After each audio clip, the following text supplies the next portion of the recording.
4 जून 2023 छत्तीसगढ़ की राजधानी रायपुर का मौदहापारा इलाका।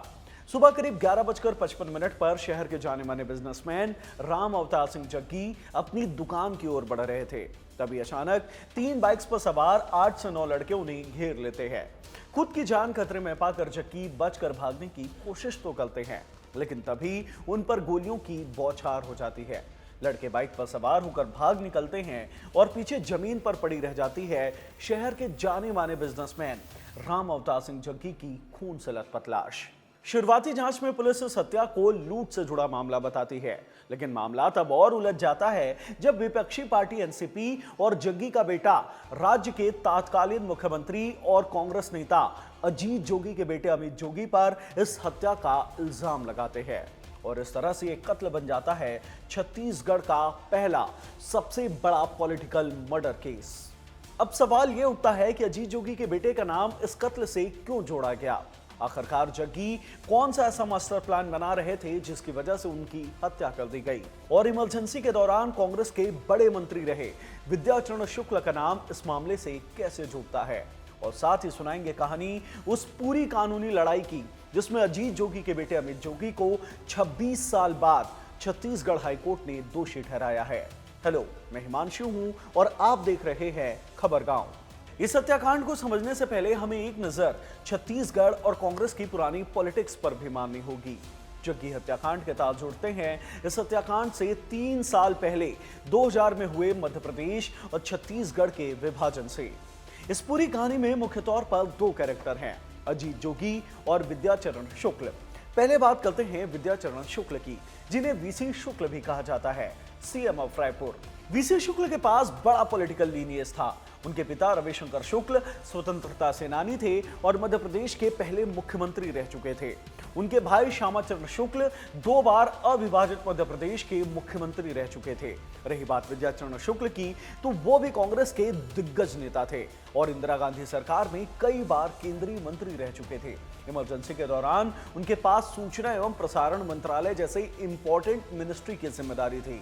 लेकिन कहानी में मोड़ तब आता है जब छत्तीसगढ़ के अलग राज्य बनने की बात शुरू होती है। ये साल 2000 के आसपास की बात है। उस वक्त अविभाजित मध्य प्रदेश में कांग्रेस की सरकार हुआ करती थी और मुख्यमंत्री हुआ करते थे दिग्गी राजा दिग्विजय सिंह।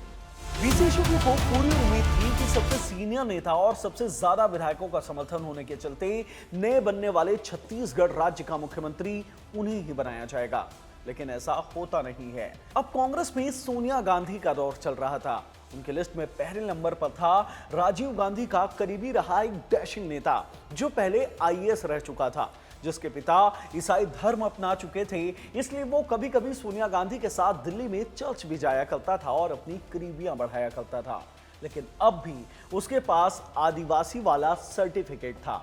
उस नेता का नाम था अजीत जोगी।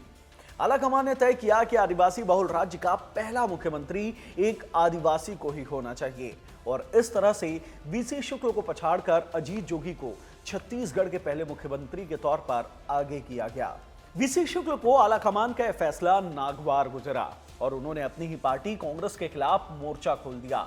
लेकिन यहां भी उनका खेल खराब किया दिग्विजय सिंह ने। वीसी शुक्ल ने कुछ विधायकों को लेकर अपने बंगले को कोप भवन में बदल दिया। बीजेपी के साथ बैकडोर से डीलिंग शुरू की गई। ऐसे में कांग्रेस आलाकमान ने विधायकों को मनाने की जिम्मेदारी सौंपी दिग्गी राजा को। दिग्विजय सिंह ने पासा फेंका और आधे से ज्यादा विधायक वीसी शुक्ल का बंगला छोड़कर बाहर निकल आए। 1 नवंबर 2000 को इधर अजीत जोगी ने छत्तीसगढ़ के पहले मुख्यमंत्री पद की शपथ ली और दूसरी ओर विद्याचरण शुक्ल हाथ मसलते रह गए। इस दौर का एक वाकया खूब मशहूर है।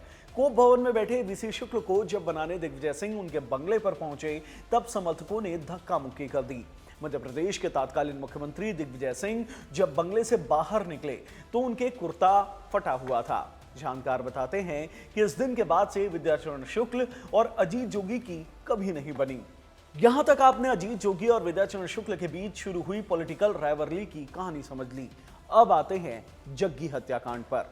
3 साल बाद साल 2003 में जब छत्तीसगढ़ विधानसभा का कार्यकाल खत्म हुआ, तब राज्य में विधानसभा चुनाव की घोषणा हुई। राज्य का पहला विधानसभा चुनाव नवंबर 2003 में चुनाव तय किए गए।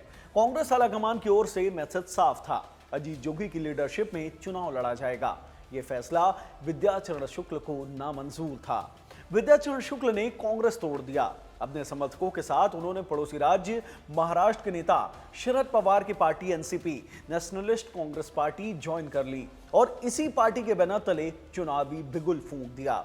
रायपुर के सीनियर जर्नलिस्ट और लंबे वक्त तक बीबीसी के लिए काम कर चुके आलोक पुतुल बताते हैं कि विद्याचरण शुक्ल का फैसला अजीत जोगी के लिए किसी झटके से कम नहीं था। उन्हें समझ में आ चुका था कि विद्याचरण शुक्ल भले ही अपने दम पर चुनाव न जीत पाए, लेकिन कांग्रेस का अच्छा खासा वोट काटेंगे, जिसका फायदा बीजेपी को होगा। ऐसे में अजीत जोगी की ओर से उनके बेटे अमित जोगी मैदान में कूदे। अमित जोगी जेएनयू से पढ़कर लिखकर लौटे थे और बिल्कुल आक्रामक नेता थे। वो दौर केबल नेटवर्क वॉर का भी दौर था, जिसमें उस वक्त पूरे छत्तीसगढ़ में अमित जोगी के आकाश केबल्स की तूती बोलती थी। अमित जोगी ने वीसी शुक्ल की पार्टी तोड़ने की कोशिश की, लेकिन उनके सामने राम अवतार सिंह जग्गी ढाल बनकर खड़े थे। जग्गी कोई जनाधार वाले नेता नहीं थे, न ही उन्होंने कभी चुनाव लड़ा था। परचून का बिजनेस करने वाले जग्गी विद्याचरण शुक्ल के अंदरूनी कोठरी वाले नेता भर थे, जिन्होंने साल दर साल छत्तीसगढ़ व्यापारी संघ में अपनी पैठ बनाई थी। मैसेज साफ था, जग्गी जिस पार्टी के साथ रहेंगे, पूरे राज्य का व्यापारी संघ उसी के साथ खड़ा रहेगा। इसलिए विद्याचरण शुक्ल ने उन्हें पार्टी का ट्रेजरर भी बनाया, वो बंदा जो पार्टी का फाइनेंस मैनेज करता है। चुनाव के करीब 3 महीने पहले जून 2003 में विद्याचरण शुक्ल शक्ति प्रदर्शन के मूड में आ गए। प्लानिंग थी कि 10 जून को रायपुर के साइंस कॉलेज में बड़ी रैली की जाएगी। रैली की पूरी प्लानिंग की जिम्मेदारी जग्गी के हाथ में थी। 4 जून की सुबह जग्गी पार्टी ऑफिस में इसी रैली की मीटिंग कर अपनी दुकान की ओर बढ़ रहे थे। तभी उन्हें जयस्तंभ चौक के पास एक गली में कुछ लड़के घेर लेते हैं और गोली मारकर उनकी हत्या कर दी जाती है, जिसकी कहानी हमने आपको वीडियो की शुरुआत में सुनाई थी। आलोक पुतुल बताते हैं कि अजीत जोगी ने विद्याचरण शुक्ल को रोकने का पूरा प्रयास किया। उन्हें पता था कि विद्या कांग्रेस के वोट बैंक को बड़ी चोट पहुंचाने वाले हैं। उन्होंने विद्याचरण शुक्ल के खेमे के नेताओं को तोड़ना शुरू किया, लेकिन जग्गी नहीं माने, इसलिए उन्हें रास्ते से हटाने के लिए उनकी हत्या करा दी गई।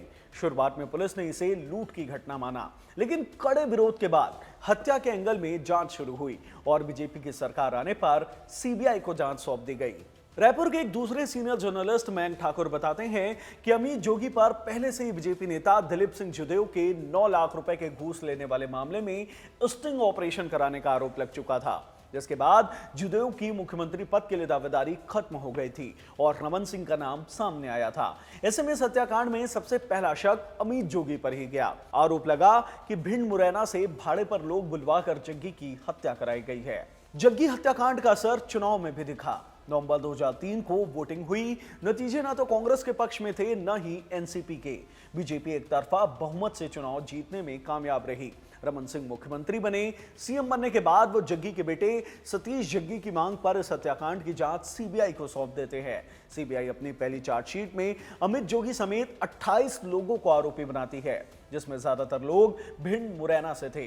रायपुर जिला अदालत में 5 साल तक मुकदमा चलता है, लेकिन 2007 में सबूतों के अभाव में अमित जोगी को रिहा कर दिया जाता है, जबकि अन्य 27 लोगों को आजीवन कारावास की सजा सुनाई जाती है। अमित जोगी की रिहाई के फैसले से आहत सतीश जग्गी आरोप लगाते हैं कि अमित जोगी को बचाने के लिए लोगों से फर्जी आत्मसमर्पण करवाया गया। इसके बाद सतीश अमित जोगी की रिहाई को हाईकोर्ट में चुनौती देते हैं, जिसके बाद यह मामला फिर से कोर्ट पहुंच जाता है और 19 साल तक चलता है। अब आखिरकार 2 अप्रैल 2026 को छत्तीसगढ़ हाईकोर्ट ने इस मामले में अपना फाइनल वर्डिक्ट सुनाया है। कोर्ट ने अमित जोगी को दोषी मान लिया है और 2 हफ्ते के अंदर सरेंडर करने के आदेश दिए हैं। 19 साल तक ये केस चला। इस बीच जोगी परिवार की राजनीति पूरी तरीके से बदल गई। 2007 में जग्गी हत्याकांड में बरी होने के बाद 2013 में अमित जोगी ने अपने पैतृक सीट मारवाही से कांग्रेस के टिकट पर विधानसभा चुनाव लड़ा और जीता भी, लेकिन कांग्रेस पार्टी के अंदर मतभेद होने के चलते जनवरी 2016 में अमित जोगी को पार्टी से निलंबित कर दिया गया और फिर 5 महीने बाद जून 2016 में अजीत जोगी ने भी कांग्रेस से इस्तीफा दे दिया। इस्तीफे के करीब 2 साल बाद 2018 में छत्तीसगढ़ विधानसभा चुनाव से ठीक पहले अजीत जोगी ने जेसीसी-जे जनता कांग्रेस छत्तीसगढ़ जोगी नाम से अपनी खुद की पार्टी बनाई, जिसने 2018 के चुनाव में बहुजन समाज पार्टी के साथ गठबंधन कर चुनाव लड़ा और 7 सीटें जीत कर भी आए।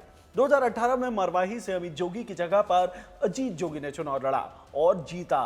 लेकिन करीब 2 साल बाद मई 2020 में लंबी बीमारी के बाद अजीत जोगी की निधन हो गई, जिसके बाद पार्टी बुरी तरीके से कमजोर पड़ गई। 2023 के विधानसभा चुनाव में अमित जोगी की लीडरशिप में पार्टी एक भी सीट जीतने में नाकामयाब रही। अमित जोगी का पूरा राजनीतिक करियर विवादों में रहा।